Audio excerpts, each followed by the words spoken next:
इथून माणूस एकटा येतो एकटा जातो, इथं कायम राहत नाही, इथून काही नेत नाही. या तिघी गोष्टींचं एकमेव कारण हा मृत्यू लोक आहे, हा मृत्यूभूमी आहे. मार्कंडेय नावाचं पुराण आहे बघा, मार्कंडेय पुराण, त्याच्यामध्ये एक श्लोक आले आहे. या मृत्यू लोकाचं विशेष काय बरं, या मृत्यू लोकाचं मृत्यू हेच विशेष आहे. चार भूमीचं वर्णन आहे बघा. भक्तभूमी ही वैकुंठम, तपोभूमी ही कैलासम, स्वर्गलोकम भोगभूमी, मृत्यूलोकम मृत्युभूमी.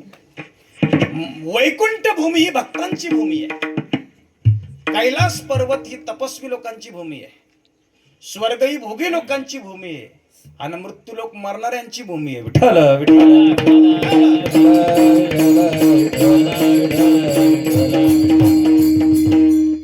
वैकुंठ ही भक्तांची भूमी. जितके भक्त या मृत्यू लोकात येतात ते सगळे वैकुंठातून येतात. आम्ही वैकुंठवासी आलो या चिकार, किंवा बाबा अभंग घेतात बघा, येथे उपकारासाठी आले घरच्या वैकुंठी. सगळे भक्त या ठिकाणी मृत्यू लोकातून येतात, वैकुंठातून येतात. या मृत्यू लोकामध्ये जितके भक्त येतात, भक्त आणि भगत याच्यामध्ये फरक आहे बरं.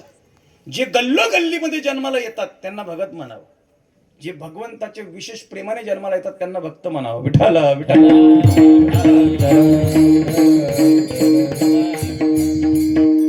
कलियुगाचं विशेष असं आहे, कलियुगात लोक भक्तांना भक्त समजत नाही, भगतांना भक्त समजतात. म्हणजे काय फरक आहे, ज्यांची भक्ती स्वार्थापोटी त्यांना म्हणावं भगत. ये रे बहुत जोडतोय किरटी, जयाची भजने भोगासाठी, आशा तिमरे दृष्टी मंद झाली.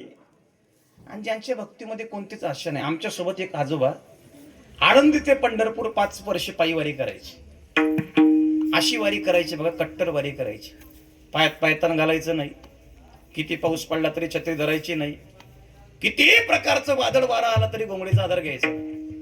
5 वर्ष बाबांनी कट्टर वारी केली. 5 वर्षानंतर बाबा काही वारीत दिसले नाही. मला वाटलं बाबा देवाघरी गेले. एकदा कीर्तनाच्या निमित्ताने बाबाची गावाकडे गाठ पडली. बाबाला विचारलं, का बाबा तुम्ही 5 वर्ष काय वारी केली? असं वाटायचं आदर्श असा होता तुमचा, आजकाल काय तुम्ही पंढरपूरला दिसत नाही. बाबा म्हटले त्याचं कारण आहे. म्हणजे काय कारण आहे, आमची की नाही कोर्टात केस चालू होती. मी पांडुरंगाला नवस केला, निकाल जर आमच्या बाजून लागला तर पंढरपूरच्या 5 पायी वाऱ्या करेल. बरं, मग निकाल आमच्या बाजून लागला, मी पंढरपूरच्या 5 पायी वाऱ्या केल्या. आता इथून पुढे आमचा पांडुरंगाचा काहीच संबंध नाही. आपल्या स्वार्थाकरता ज्याचं भजन आहे त्याला भगत म्हणा. हे तर गल्लोगल्लीत जन्माला येते, पण परमात्म्याचे विशेष कृपेने जन्माला येणारं तत्व म्हणजे भक्त आहे. आणि असे भक्त वैकुंठातून येतात. भक्तभूमी ही वैकुंठम, तपोभूमी ही कैलासम. कैलास पर्वत तपोभूमी आहे. भगवान शंकर कैलास पर्वतामध्ये तप करतात. महादेवाचं तप आगाध. ज्ञानोबा असं म्हटले, तपश्चर्या करणाऱ्यांमध्ये जर स्पर्धा लागली तर असा कोण आहे जो महादेवाला मागे टाकील? करिता तापसाची कडसणी, कवन जवळा ठेवी जे लशुड पाणी, तो या अभिमान सांडूनी पायवणी माथावाय. तपोभूमी ही कैलासम, स्वर्गलोकम भोगभूमी. स्वर्ग ही भोगाची भूमी आहे. तेतम भुक्त्वा स्वर्गलोकम विशालम. सगळे भोग ज्ञानोबांनी वर्णन केलंय बघा. जेत अमरत्व हे सिंहासन, ऐरावता सारखी वाहन, राजधानी भवन अमरावती, जेत वडगे देव पायिका, सैंग चिंतामणीची या भूमिका, विनोदवन वाटिका स्वर तरुणची या, गंधर्वगात गाणी, रंभ्य ऐशिया नाचणी, उर्वशी मुख्य विलासिनी अंतवरिया, मदन वडगे शेजारी, चंद्रशिंपे सांबरे, पवनाईसे मणियारे धावणे जेत, लोकपाळ रांगेची, राऊतजी ये पदीची, उच्च श्रवाकाचे खोलणे. सगळ्या भोगाचं वर्णन आहे. ज्ञानोबांनी वर्णन आवडतं घेतलं. काय वर्णन आहे बघा. स्वर्गात बसायची जागा अमरपणा आहे, तिथं कोणी मरत नाही. ऐरावता सारखी वाहन, राजधानी अमरावती आहे. स्वर्गात सेवा करायला देव पायिका. जमिनी कशाच्या? चिंतामणीच्या. चिंतामणी नावाचं रत्न हातामध्ये आलं की मनात चिंता राहत नाही. सगळ्या चिंतेची निवृत्ती होते आणि सगळ्या कामनांची पूर्ती होते. कामधेनू कल्पतरू चिंतामणी, आवडीची धणी पुरविती. काही लोक म्हणतील देवाकडे किती दुजा भाव आहे. म्हणजे कसं काय दुजा भाव आहे? स्वर्गामध्ये चिंतामणीच्या सडका आणि मृत्यू लोकात डांबरच्या सडका. असं का बरं? म्हणजे त्याचं कारण आहे, देव कोणालाही देताना लायकी पाहून देतो. देवाला मृत्यू लोकाची लायकी माहिती आहे. या मृत्यू लोकात लोक यष्टीत प्रवास करतात तर सीटमध्ये कापूस नीट ठेवत नाही. या मृत्यू लोकांमध्ये जनावराचा चारा कोणाला पुरत नाही. अशा मृत्यू लोकांमध्ये डांबरचा सडका नाही तर काय चिंतामणीच्या सडका राहतील. देवाची लीला मोठी विचित्र आहे. मला कोणीतरी एकदा सांगितलं, अमेरिका नावाच्या देशामध्ये एकदा चोर पकडायचं मशीन तयार झालं. आता कशाचं मशीन तयार होईल काही सांगता येत नाही. सगळेच आता मी जवळजवळ 1.25 महिन्यापूर्वी भाकरी बनवायचं यंत्र पाहिलं होतं, पण भाकरीचं मशीन नाही का.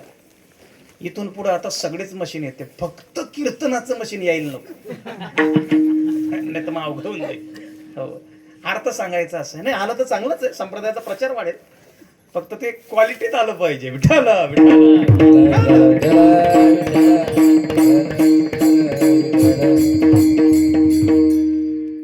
नावाच्या देशात चोर पकडायचं मशीन तयार झालं. त्या मशीनला अमेरिकेत लावलं, त्या मशीनने एका तासामध्ये 40 चोर पकडले. ते मशीन जपानवाल्यांनी पाहिलं, ते मशीन त्यांनी त्यांच्या देशात लावलं. त्या मशीनने एका तासामध्ये 70 चोर पकडले. चायनावाल्यांना तर मशीनची जास्त हौस, त्यांनी ते मशीन त्यांच्या देशात आणलं, त्यांच्या देशात लावलं. त्या मशीनने एका तासात 100 चोर पकडले. आणि आपले काय शांत बसतील का? आपले म्हटले ना आम्हाला मशीन द्या, आपले इथं घेऊन आले. किती पकडता बरं? अर्ध्या तासात मशीनच चोरीला गेलं बघा. तुम्हाला काय सांगतो, मशीनच शिल्लक राहिलं नाही. असा मृत्यू लोक ज्या ठिकाणी आहे तिथे कसं काय चिंतामणीच्या सडका राहतील. परमात्मा देताना लायकी पाहून देतो, हे तत्व महत्वाचं आहे. आणि म्हणून स्वर्ग जो आहे ना, तो भोगभूमी आहे. ज्ञानोबांनी स्वर्गाचं वर्णन केलं, पण आवर्त घेतलं. काय आवर्त घेतलं? माऊलींच्या भाषेत सांगतो बघा. आधीची साखर आवडे, त्याची ओखदी शिजोडी, सेवा विकान कोडे नावा नावा. ज्ञानोबराय म्हणतात, अगोदरच प्रपंचातील लोक विषयासक्त आहे, त्यांच्या समोर जास्त भोगाचं वर्णन करणं म्हणजे त्यांचं पतन करणं. म्हणून ज्ञानोबरांनी आवडतं घेतलं वर्णन. दृष्टांत किती गोड दिला. एका घरामध्ये एका बाबाला चोरून लपून साखर खायची सवय होती. म्हातारा बाबा होता. हे बघा, लहानपणी की नाही पोराच्या गुडघ्यामध्ये साखर खायचं, चोरून लपून साखर खायचं. घरच्यांना वाटलं बाबा अशी साखर खात राहिले, बाबा आजारी पडतील. आजारी पडलं की कामधंदे सोडा, बाबाला घ्या दवाखान्यामध्ये न्या, खर्च करा, वेळ घालवा, कामधंदे सोडा. घरच्यांनी बाबांना समजून सांगितलं, बाबा तुम्ही इतकी साखर खातात, आजारी पडणार, दवाखान्यात न्यावं लागेल, तुमचे हाल होतील, आमचा पैसा जाईल, वेळ जाईल. पण बाबा आवरला जात नव्हता. घरच्यांनी विचार केला, बाबात परिवर्तन घडवण्यात काही मजा नाही, आपण आपल्या डब्यात परिवर्तन घडवू, साखरेच्या डब्यात. घरच्यांनी काय केलं, डबा लपून ठेवायला सुरुवात केली, साखरेचा डबा. तुम्हाला आश्चर्य वाटेल, एक वेळेस मुंगीला डबा सापडत नव्हता, पण बाबाला डबा सापडायचा. कशाचा? साखरेचा डबा. बाबा शोधून काढायचा. डबा सापडला की मग जोपर्यंत डबा थरथर कापत नाही तोपर्यंत बाबा डबा ठेवत नव्हता. अवघड झालं बाबा, आता काय करणार. घरच्यांनी बोलणं सोडलं. एक दिवस व्हायचं नाही ते झालं. बाबा आजारी पडले, थरथर कापायला लागला अंग. घरच्यांनी दवाखान्यामध्ये नेलं, बाबाला बेडवर टाकलं. सगळ्यांच्या लक्षात आलं, जे व्हायचं नाही तेच झालं. अवतीभोवती सगळे उभे राहिले. बाबा बिचारा बामटासारखं खाली मान घालून पाहतो. आणि घरच्या लोकांनी प्रवचन सुरू केलं. वाटलं का आता बरं झाला कलेजा थंडा? किती सांगितलं तुम्हाला, साखर खाऊ नका, साखर खाऊ नका, साखर खाऊ नका, आजारी पडणार. गेला ना तुमचा वेळ, आमचाही वेळ गेला, आमचा पैसा गेला, तुमचे हाल झाले, बरं वाटलं का आता? बिचार बाबा भामट्यासारखं खाली पाहून ऐकायचं, काही बोलत नव्हतं. थोडा वेळ गेला आणि डॉक्टर आले. डॉक्टर म्हटले सारखं चेकअप करायचं आहे. चेकअप केलं, रिपोर्ट अर्ध्या तासाने येईल. तेवढ्यामध्ये घरच्यांचं परत प्रवचन सुरू झालं. खबरदार, इथून पुढे साखर खाल्ली तर घरातल्या घरात दरड दाबून मारून टाकू तुम्हाला. साखरेच्या पोत्याला सुद्धा टेकून बसायचं नाही. प्रवचन सुरू झालं. बिचारा बाबा शांतपणे ऐकायचा. तेवढ्यात डॉक्टर रिपोर्ट घेऊन आले. घरच्यांनी विचारलं काय प्रॉब्लेम आहे?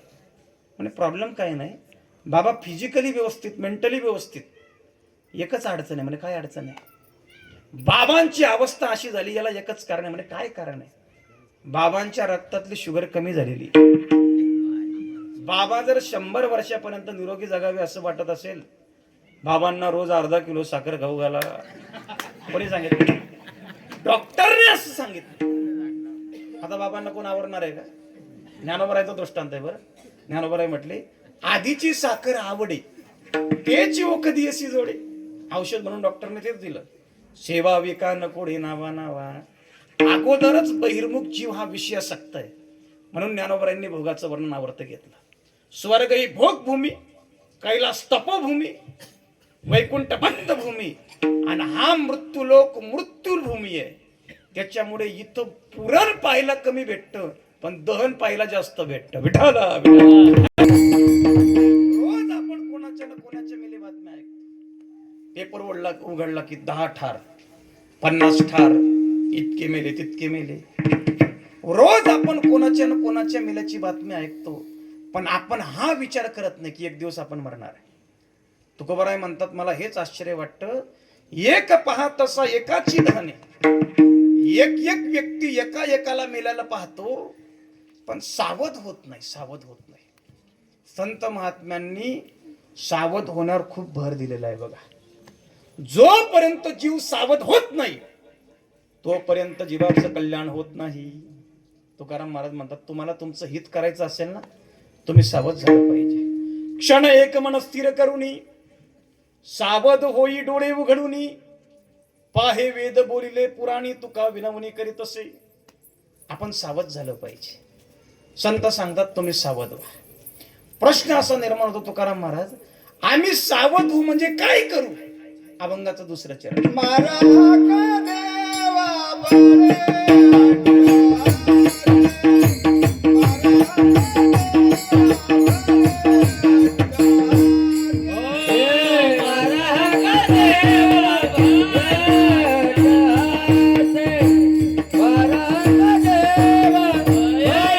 बरे सांगतात, मारा हाका देवा भय अट्टहासी. देवाला हाका मारा, भयाने मारा, नाही तर अट्टहासाने. अट्टहासाने म्हणजे कोणत्याही प्रयत्नाने मारा, पण देवाला हाका मारा. कुठपर्यंत हाक मारा? जव काळ ऐसे झाले नाही. जोपर्यंत काळ तुम्हाला गिळत नाही, जोपर्यंत तुम्ही मृत्यूच्या दारात जात नाही, तोपर्यंत देवाला हाक मारा. मृत्यूच्या दारात प्रत्येकालाच जावं लागतं, म्हणून तुकाराम महाराजांचा हा अट्टहास आहे. मी मृत्यूच्या दारात जाऊ नये, मी काळाच्या तावडीत जाऊ नये, याच्या करता या जगात आजपर्यंत कित्येकांनी प्रयत्न केले. एक बहादर कश्यप ऋषीचा पुत्र होता. त्याने मी काळाच्या तावडीत जाऊ नये म्हणून ब्रह्मदेवाला प्रसन्न केलं. ब्रह्मदेव म्हटले, वरमृही. तो म्हटला, मला अमर करा. ब्रह्मदेव म्हटले, मीच अमर नाही. जे काळ कुटाचे सहोदर, मृत्यू भ्याने प्याले अमर, तरी देहाचे पुरंदर 14 जाती. 14 इंद्र उतरले की ब्रह्मदेवाचा एक दिवस होतो, मलाही जावं लागतं. तो म्हटला, मग ब्रह्मदेव माझी तपश्चर्या वाया गेली का? म्हणे, वाया नाही गेली, काही माग. मग त्याने मागितलं, मला की नाही घरात मरण नको, घराच्या बाहेर मरण नको, तथास्तु. दिवसा मरण नको, रात्री मरण नको, तथास्तु. आकाशात मरण नको, जमिनीवर मरण नको, तथास्तु. देवाकडून मरण नको, दानवाकडून मरण नको, तथास्तु. मानवाकडून मरण नको, पशुकडून मरण नको, तथास्तु. स्त्रीकडून मरण नको, पुरुषाकडून मरण नको, तथास्तु. शस्त्राकडून मरण नको, अस्त्राकडून मरण नको, तथास्तु. 12 महिन्यातल्या कोणत्याच महिन्यात मरण नको, तथास्तु. ब्रह्मदेवाच्या सृष्टीत कोणाकडून मरण नको, तथास्तु. आता काय राहील? सगळं मागितलं की नाही? सगळं मागितलं की नाही? त्याचं नाव होतं हिरण्यकश्यप. सगळं मागितलं, घरात नाही, घराच्या बाहेर नाही. देवाने त्याला उंबऱ्यात मारलं. दिवसा नाही, रात्री नाही, संध्याकाळी मारलं. आकाशात नाही, जमिनीवर नाही, मांडीवर मारलं. देव नाही, दानव नाही, मानव नाही, पशु नाही, स्त्री नाही, पुरुष नाही, नृसिंह रूपाने मारलं. शस्त्र नाही, अस्त्र नाही, नखाने मारलं. मरता मरता म्हणायला लागला, मी मरू शकत नाही, मला वर आहे. काय? ब्रह्मदेवाच्या सृष्टीत मला कोणी मारू शकत नाही. भगवान म्हटले, गुच्चूप बस.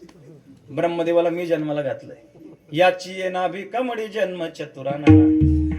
तो त्याला मी जन्माला घातलंय, त्याने मला नाही. आता तो घाबरला. भगवान त्याचं पोट पाडणार. म्हणे, काय?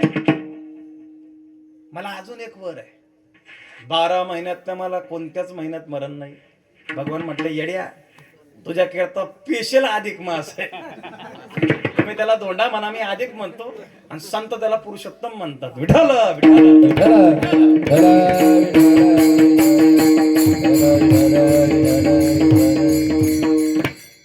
मी अधिक म्हणतो, तुम्ही धोंडा म्हणा, काही म्हणा. तसं मला पुरुषोत्तम म्हणायचं होतं, पण मग ते साऊंडवर उभे आहेत म्हणून मी काही बोललो नाही. अर्थ सांगायचा असा आहे माय बाप. हो हो, काही प्रयत्न करा, कसंही प्रयत्न करा, कितीही प्रयत्न करा, मरणाच्या दारात प्रत्येकाला जावं लागणार. हा जर शास्त्र सिद्धांत आहे तर तुकोबाराय सांगतात, बाबांनो, मारा हा का देवा भय अट्टहासी. तुम्ही देवाला हाक मारा बघा. सावध व्हा म्हणजे काय करा, बाकीचं काही करायचं नाही. तुम्ही देवाला हाक मारायची. देवाला का हाक मारायची याची अनेक कारण आहे. पहिलं कारण आहे, देव चराचराचा स्वामी आहे, विश्वंभर आहे, म्हणून देवाला हाक मारली पाहिजे. या संपूर्ण जगताचा नियंता कोण आहे?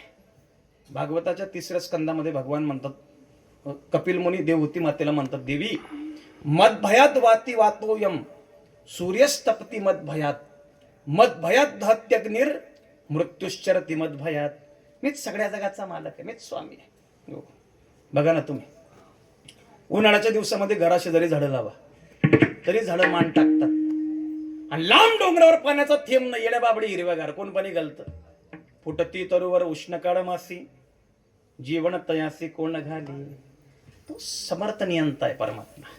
मी नेहमी सांगतो, असं औषध सांगतो तुम्हाला की ते औषध जर तुम्ही हातपाय